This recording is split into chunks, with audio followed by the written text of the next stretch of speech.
Law of thermodynamics कहता है कि एनर्जी कभी ख़त्म नहीं होती, ये बस ट्रांसफॉर्म होती है।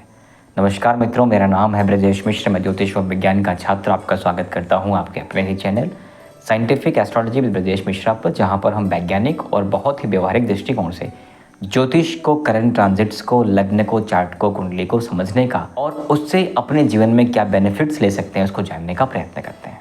आज हम चर्चा करने वाले हैं जो बीते हुए 6 महीने निकले हैं कुंभ राशि कुंभ लग्न के, आने वाले 6 महीने कैसे होंगे और साथ में किन उपायों से आप आने वाले 6 महीने को बेहतर कर सकते हो। तो जैसा कि आप जानते हो कि थर्मोडायनामिक्स का नियम जो कहता है एनर्जी कभी ख़त्म नहीं होती। तो जो 6 महीने आपने इन्वेस्ट करे हैं, जो आपको डिज़ायर्ड रिजल्ट्स नहीं भी मिले हैं, इसका मतलब ये नहीं कि आपके वो एफर्ट्स बेकार चले गए। वो सब कुछ आपको एज इट इज़ मिल जाएगा जैसा आप डिज़ायर कर रहे हो, या फिर उससे ज़्यादा ही मिल जाएगा। एक ही शर्त होती है कि आपको डिज़र्विंग बनना पड़ेगा। इस ब्रह्मांड में बहुत कुछ है, मिलेगा वही जो आप डिज़र्व करते हो।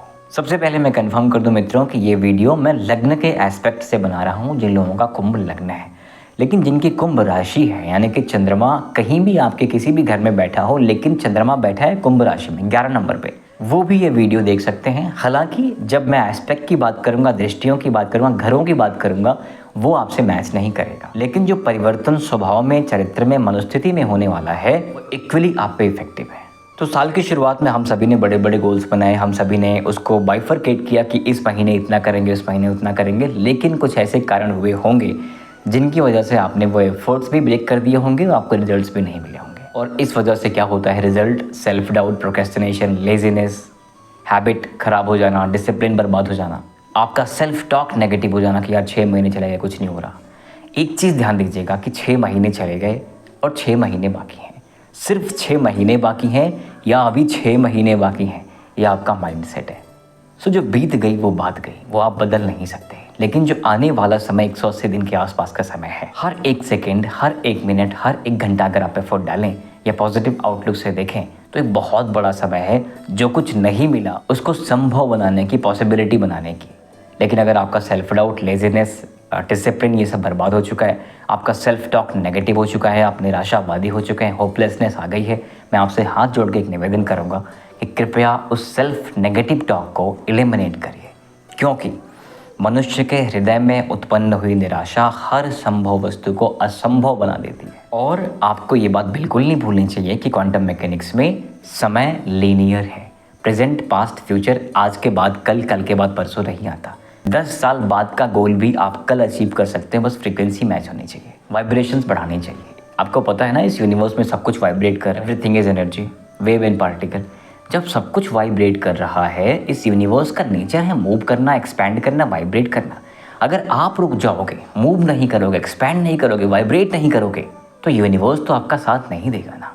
इसलिए ये ज़रूरी है आपके लिए कि अगर आपको इस सृष्टि से कॉस्मिक एनर्जी चैनल करना है, आपको अपने आचार व्यवहार में वो कैरेक्टरिस्टिक्स लेके आने हैं जो इस ब्रह्मांड के मूलभूत तत्व में बैठा हुआ है। सो बात 180 दिन की तो है ही नहीं, बात सिर्फ उस एक दिन की है जिस दिन आपका एक अच्छा समय, अच्छा डिसीजन, अच्छा एक्शन सही जगह पे लगेगा और चीज़ें आपके साइड से चलने लगेंगी। सो आइए चर्चा करते हैं कि आपके आने वाले 6 महीने कैसे होने वाले हैं और आप अपना 100% दे करके कैसे मैक्सिमम रिजल्ट अचीव कर सकते हैं। मित्रों, आप सब जानते हैं कि सूर्य, चंद्रमा, शुक्र, बुध ये सब नाम बहुत जल्दी चेंज हो जाते हैं। कोई 2 दिन में, कोई 2 महीने में, कोई 45 दिन में, कोई 1 महीने, कोई 1.25 महीने, ऐसा करके इनके ट्रांजिट्स होते रहते हैं। सो आज हम चर्चा करने वाले हैं बड़े ग्रहों का जिनका ट्रांजिट समय एक लंबे समय तक रहता है और आपको एक लंबा परिणाम भी देता है। कौन कौन है वो ग्रह? बृहस्पति है, राहु है, केतु है, शनि है। बृहस्पति लगभग 12 से 13 महीने, राहु केतु 1.5 साल, शनि 2.5 साल, ये इनके ट्रांजिट्स होते हैं। तो आइए इनकी वर्तमान स्थिति को समझते हैं और भविष्य में ये क्या करने वाले हैं उसको भी समझते हैं। सबसे पहले शुरुआत करते हैं शनि की। शनि कहाँ बैठे हैं? आपके दूसरे भाव में। वर्तमान स्थिति में मीन राशि में बैठे हैं, जो आपका धन का भाव है, वाणी का भाव है, कुटुंब का भाव है, डाइट का भाव है, खान पान का भाव है। जब हम राशियों की बात करते हैं, ग्रहों की बात करते हैं, तो हमको नक्षत्रों को नहीं भूलना चाहिए। शनि इस समय उत्तर भाद्रपद नक्षत्र में बैठे हैं जो कि इनका अपना नक्षत्र है। आपकी चल रही है 7.5 का चल रहा है तीसरा चरण कुंभ राशि वालों का। तीसरा चरण बहुत ज़्यादा कष्टकारी तो वैसे भी नहीं होता है, सेकंड फेज ज़्यादा पेनफुल होता है। यहाँ काफ़ी रिलीफ मिलने का समय है। हालांकि शनि डिले करते हैं डिनाई नहीं करते। आपके राशि के, आपके लग्न के लॉर्ड हैं तो आप पे थोड़े सॉफ्ट तो वैसे भी रहेंगे, लेकिन जो उनके सिद्धांत हैं वो सिद्धांत आपको मानने पड़ेंगे। हार्डवर्क, पराक्रम, साहस, डिसिप्लिन, रूटीन्स, रिचुअल्स, स्टेमिना, अगर आप ये सब पे काम नहीं करेंगे तो आपका अच्छे से अच्छा शनि बिगड़ जाएगा। सो धन के भाव में बैठे, वाणी के भाव में बैठे, कुटुंब के भाव में बैठे और अपने नक्षत्र में बैठे शनि 2 अक्टूबर तक वहाँ पर रहेंगे, इसलिए ये अच्छा समय है, इसका उपयोग करने का प्रयत्न करिए। कैसे करेंगे? हार्डवर्क, डिसिप्लिन, रूटीन्स, रिचुअल्स, सात्विक डाइट, कैरेक्टर ठीक रखिए, गोल सेटिंग करिए और कल क्या करना है वो कल मत सोचिए, आज ही सोचिए, पेन पेपर्स पे सोचिए। आपके लग्न में राहु बैठा हुआ है, वो इल्यूज़न, वो फियर, वो अनसर्टेनिटी, वो डाउट्स लेके आएगा, लेकिन जब तक आपके 6 के 6 सेंसेस इन्वॉल्व नहीं होंगे, लेखन आप नहीं करेंगे, राहु से मुक्ति आपको नहीं मिलने वाली। सो 2 अक्टूबर तक तो शनि अपने नक्षत्र में है, ठीक है। उसके बाद पहुंच जाएंगे बुध के नक्षत्र रेवती में। जो 5वां घर भी आपका इन्फ्लुएंस में आएगा और 8वां घर भी इन्फ्लुएंस में आएगा। जो कंसल्टिंग करते हैं, साइकोलॉजी करते हैं, सर्विस दे रहे हैं, ऑकल्ट साइंसेज में है, डीप साइकोलॉजी में है, फिलोसफी में है, उनके लिए भी ये समय अच्छा रहेगा। और सेम टाइम पे जो हायर स्टडीज़ कर रहे हैं, कंपटीशन की तैयारियां कर रहे हैं, उनको भी अच्छे परिणाम मिलने की संभावनाएं बनती दिख रही हैं। अब बात करते हैं गुरु की। गुरु इस समय आपके 5वें घर में बैठे हैं, जो कि भाग्येश का होता है। स्थिति तो ठीक है, राशि के साथ थोड़े से अनकंफर्टेबल हैं, लेकिन अतिचारी गुरु हैं, बहुत जल्दी मूव करने वाले हैं। इसी 18 अक्टूबर से वो 6वें घर में पहुंच जाएंगे। 6वां घर किस चीज़ का होता है? जॉब का, रोग का, रिपू का, ऋण का। सो आप इस बात को समझिए कि इस पूरे सौर मंडल में गुरु की जो पोजीशन है ना, वो बहुत कमाल की है। पृथ्वी के लिए, मेरे लिए, आपके लिए ये गुरु एक सेवियर है। बहुत सारी ऐसे एस्टेरॉइड्स होते हैं जिनको गुरु यानी कि जुपिटर अट्रैक्ट कर लेता है कि पृथ्वी पर जाके वो इम्पैक्ट ना करें या नेगेटिवली अफेक्ट ना करें। हमारी ग्रेविटी को, हमारे प्रोटेक्शन को गुरु मेंटेन करता है। तो गुरु अपने आप में हमारे लिए तो बहुत शुभ है, पृथ्वीवासियों के लिए तो बहुत शुभ है।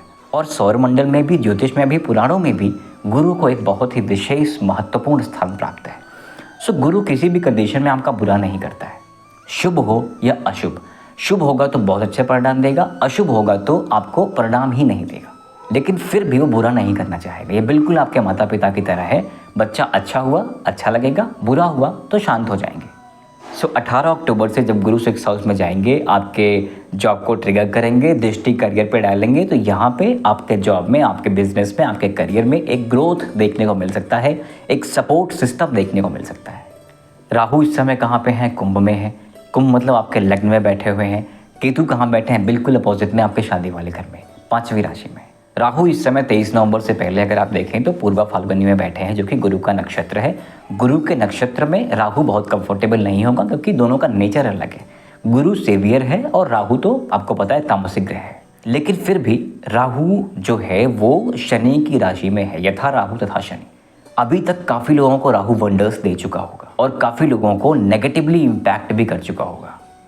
भय, इनसिक्योरिटी, फियर, इररिलेवेंट फियर जो कि आ चुका है, करियर में ग्रोथ नहीं हो पा रही है, समझ नहीं आ रहा क्या करें, ये सारी सिचुएशंस जो है वो कुंभ में ला करके राहु आपको दे रहा है। हैविंग सेड दैट, इन सभी ट्रांजिट्स का आपके कुंडली में कौन सा ग्रह किस पोजीशन में बैठा है वो तो आपको 100% इफेक्ट करेगा ही करेगा। अगर कुंडली में इन ग्रहों की प्लेसमेंट बड़ी कमाल की है तो ये सारे ट्रांजिट्स आपको बहुत अच्छे फल देने वाले हैं। कुंडली में इनकी पोजीशंस अच्छी नहीं है तो कम शुभ फल मिले, मतलब प्लस माइनस बीच में कहीं एडजस्ट होगा। सो जिस भी कंडीशन में अभी आप चल रहे हैं, आप ये मान के चलें कि स्थितियाँ 23 नवंबर से बेहतर होंगी, क्योंकि उस समय शनि के नक्षत्र में राहु का प्रवेश होगा। अब स्थिति देखिए, शनि का नक्षत्र, शनि की राशि, शनि वक्री हैं 23 जुलाई से, शनि बैठे हैं दूसरे घर में। वक्री होने से इनका इन्फ्लुएंस एक घर पीछे यानी कि लग्न में भी आएगा। सो शनि का पूरा सह मिलेगा राहु को, यथा राहु तथा शनि। सो यहाँ पे राहु की पावर और शनि की पावर दोनों बढ़ने वाली है। और जब ये स्थिति आएगी तो आपके धन के लाभ में, करियर के क्षेत्र में, ऑकल्ट साइंसेस के क्षेत्र में, साइकोलॉजी के क्षेत्र में, इन सभी क्षेत्रों में आपको बेहतर परिणाम मिलने वाले हैं। हैविंग सेड दैट, परिणाम आपको आकाश में ऐसे आके नहीं गिर जाएंगे, आपके अपने एफर्ट्स को वो डबल करेंगे। अगर आप एक कदम आगे बढ़ोगे, वो प्लैनेट्स पीछे से बोलेंगे एक कदम और बढ़ाओ। लेकिन अगर आप बैठे हो, हाथ जोड़ के सो रहे हो, तो सोते रहो, कोई फर्क नहीं पड़ता। सो राहु का वो ट्रांजिट 23 नवंबर के बाद का एक बड़े धन लाभ को दिखाता है, मल्टीपल सोर्सेज इनकम में जनरेट करवाता है, मल्टीपल बिजनेसेस आपके स्टैब्लिश करवाता है, क्योंकि राहु जब देने पे आता है तो वंडर्स देता है। अब बात करते हैं केतु की। केतु की जो पोजीशन है, मतलब मैं व्यक्तिगत अनुभव से आपको बताऊं तो ये बहुत कमाल की तो नहीं कही जाती। एक लंबे समय से जो मेरा अनुभव रहा है, केतु का 7वें घर में होना वैवाहिक संबंधों को अच्छा तो नहीं बनाता। बहुत सारी कुंडलियां मैंने ऐसी देखी हैं जहां पर या तो डिवोर्सेस हुए हैं, सेपरेशन हुआ है, या संबंध अच्छे नहीं है, या स्वास्थ्य खराब हो गया है। तो शादी वाले घर में केतु का होना बहुत शुभ तो नहीं है शादी के लिए। लेकिन 20 जुलाई से केतु पूर्वा भाद्रपद नक्षत्र में जब गोचर करेंगे, वो शुक्र का नक्षत्र है, शुक्र विवाह के कारक माने जाते हैं। सो जो विकट स्थितियां थीं, शुक्र भोग के कारक भी हैं, सुख समृद्धि के कारक भी हैं। सो जो विकट स्थितियां अभी चल रही हैं उसमें कुछ आराम देखने को मिल सकता है। हैविंग सेड दैट, बिजनेस में, क्योंकि 7वां घर बिजनेस का भी होता है, फ्रेंडशिप का भी होता है, पार्टनरशिप का भी होता है, विवाह का भी होता है, इन सब में आपको बहुत ज़्यादा अच्छे परिणाम एंटिसिपेट नहीं करने चाहिए। अब इनकी दृष्टियों की बात करें, शनि की 3वीं, 7वीं, 10वीं, गुरु की 5वीं, 7वीं, 9वीं, राहु की 5वीं, 7वीं, 9वीं, केतु की 5th, 7th, 9th। सो गुरु की, शनि की, केतु की कंबाइंड दृष्टि पड़ रही है आपके 11th हाउस पे। ठीक है, 11th हाउस है लाभ का, इच्छा का। सो इच्छाएं बड़ी रखिए, प्रयत्न करिए उनको अचीव करने का। लाभ संभावित हैं क्योंकि अच्छे गोचर के साथ अच्छे ग्रहों की अच्छी दृष्टियां वहां पर मिल रही हैं। गुरु की तो तीनों दृष्टियां सही जगह पड़ेंगी आपको, 5th भी, 7th भी और 9th भी। लग्न पर इच्छा वाले घर में, लाभ वाले घर में और भाग्य वाले घर में। सो गुरु तो अच्छे हैं। शनि का 3rd एस्पेक्ट माता वाले घर में पड़ रहा है, सुख समृद्धि में पड़ रहा है, तो माता के स्वास्थ्य में उनको पेट को लेके, घुटनों को लेके, हड्डियों को लेके थोड़ी समस्याएं हो सकती हैं। लेथार्जिक स्टेट रह सकता है, एनर्जी ड्रेन हो सकती है। लेकिन डाइट ठीक कर लेंगे, रूटीन ठीक कर लेंगे, डिसिप्लिन ठीक कर लेंगे तो ये चीज़ें भी बहुत ज़्यादा परेशान करने वाली नहीं है। केतु की दृष्टि एक पड़ेगी, 9वीं दृष्टि पड़ेगी पुरुषार्थ पर, साहस पर। वहाँ आपको डिटैचमेंट मिल सकती है कि काम करने का मन नहीं करे। लेकिन अगर अच्छे परिणाम चाहिए तो काम तो करना ही पड़ेगा। इसलिए फोर्सफुली अपने आप को खड़ा करिए। एक चीज़ मान के रखिए कि अपने आप में आप ब्रह्मांड हो। ठीक है, ये सारे प्लैनेट्स जो आपको ऊपर दिख रहे हैं वो आपके अंदर भी हैं। यत पिंडे तत् ब्रह्मांडे। लेकिन वो ट्रिगर तब होंगे, आपको अच्छा एस्पेक्ट तब देंगे जब आपके अंदर बैठे प्लैनेट्स अच्छे पोजीशन में होंगे। अगर चंद्रमा आपके ब्रेन को रिप्रेजेंट कर रहा है, सूर्य आपके हार्ट को, बुध आपके संचार को, शनि आपके हड्डियों को, तंत्र को रिप्रेजेंट कर रहा है, और आपने अपने क्रियाकलापों से इनको खराब कर लिया है, आपका थॉट प्रोसेस बिगड़ चुका है, आप मदिरा पान करते हो तो आपके ब्रेन खराब हो चुका है, आपका खान पान ठीक नहीं है तो कोलेस्ट्रॉल बढ़ चुका है, मंगल आपका ब्लड है, आपने वो खराब कर लिया, हाई बीपी की समस्याएं चल रही हैं, हार्ट की समस्याएं आपने कर ली हैं, तो ऊपर बैठे सारे प्लैनेट्स कितने भी अच्छे कंडीशन में क्यों ना हो, आपको अच्छे लाभ तो मिल ही नहीं सकते। इसलिए शरीर का ध्यान रखें, सुंदरता का ध्यान रखें, वर्कआउट करें, ये उपाय हैं। डेली सुबह उठ के आपको ग्रैटिट्यूड प्रैक्टिस करना है, धन्यवाद देना है कि जो कुछ आपने ईश्वर दिया है, बहुतों को नहीं मिलता, आपको मिला है, बी ग्रेटफुल। ध्यान करिए, ध्यान नहीं लग रहा कोई बात नहीं, प्रैक्टिस करिए। क्या प्रैक्टिस करना है? Deep breathing.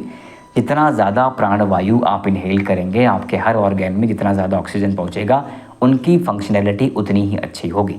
अगर मैं ब्रेन की बात करूँ, चंद्रमा की बात करूँ, जितना ज़्यादा ऑक्सीजन पहुँचेगा, इसका फंक्शनिंग उतना अच्छा होगा, न्यूरॉन्स अच्छे होंगे, कॉग्निटिव थिंकिंग, बिहेवियर अच्छा होगा, हैप्पी हार्मोन्स रिलीज होंगे। इसलिए डीप ब्रीदिंग कम से कम 5 मिनट डेली आपकी लाइफ में होना ही चाहिए।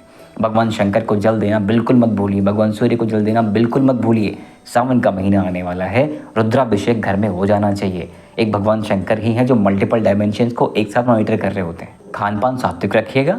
अपनी से नीचे दबे कुचले लोगों को शनि रिप्रेजेंट करता है, उनको परेशान मत करिएगा। शनिवार के दिन किसी गरीब को चैरिटी ज़रूर कर दीजिएगा। कितनी बार करना है, कैसे करना है, ये आपके बजट के ऊपर डिपेंड करता है, कोई ऐसा रूल नहीं है। लेकिन गरीबों की मदद करने से, दबे कुचले लोगों की मदद करने से, लेबर क्लास के लोगों की मदद करने से शनि प्रसन्न होते हैं। अपने खान पान डाइट के साथ साथ अपना फिजिकल स्टेमिना, अपना वर्कआउट, अपना योगा भी ज़रूर करिएगा। हो सके तो शीर्षासना करना बिल्कुल मत भूलिएगा। और अपने गोल्स को लिखिए, विजुअलाइज करिए, स्टेप्स डालिए, स्टेप्स बनाइए कि कैसे मैं कल ये अचीव कर सकता हूँ। ये समय, ये बेहतर समय है। अगर इस समय भी आपने इस ऊर्जा को चैनल नहीं किया, अच्छे परिणामों की तरफ नहीं गए, अच्छे एक्शंस नहीं लिए, तो आपके गोल्स और दूर होते चले जाएंगे। सो अभी के लिए बस इतना ही मित्रों। आपके सपोर्ट के लिए बहुत बहुत धन्यवाद। कृपया चैनल को सब्सक्राइब करें। मिलते रहेंगे आपसे आने वाले वीडियोज़ में। जय श्री राम।